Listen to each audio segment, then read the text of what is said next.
Eh bien, ce serait sans doute un des plus gros Babel. C'est un gros livre français, un roman qui s'appelle Dans la main du diable d'Anne-Marie Garat. J'ai eu un coup de foudre quand j'ai lu ce livre. J'avais l'impression d'être dans un feuilleton qui se passe avant la guerre de 14, qui est plein de péripéties, qui se passe parfois en Hongrie, parfois en Malaisie. C'est une saga familiale qui donne envie d'y être avec des personnages extrêmement attachants. Et en plus, ils sont suivis de deux autres livres qui forment une suite, L'Enfant des Ténèbres, le numéro 2. La génération suivante, en fait, ça se passe à chaque fois 30 ans après. Et le dernier, dont je n'ai plus le titre en tête, mais qu'on pourra retrouver, qui est dans les années 60. C'est un cycle absolument formidable. Anne-Marie Garat.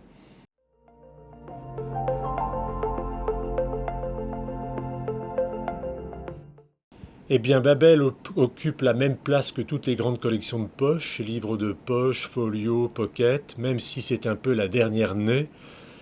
C'est vrai que pendant très longtemps, quand Actes Sud s'est créé en 1977, il y avait une identification très forte de la ligne éditoriale des grands formats Actes Sud. Et que voilà, quand Babel est arrivé, ça faisait bizarre parce qu'on était habitué à toujours avoir les Actes Sud.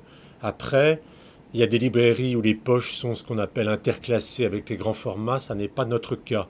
Nous avons, nous, une pochothèque de littérature avec les grandes collections, mais interclassées. C'est-à-dire que, par exemple, les Dostoïevski, qui sont importants dans la collection Babel, sont mélangés avec les autres Dostoïevski.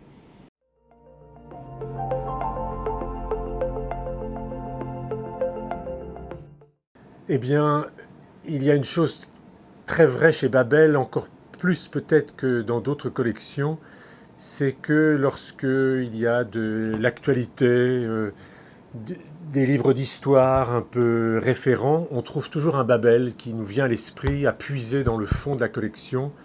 Si vous voulez expliquer à quelqu'un la montée du nazisme, si vous ne connaissez pas Histoire d'un Allemand de Hafner chez Babel, vous ne ferez pas bien votre métier de libraire.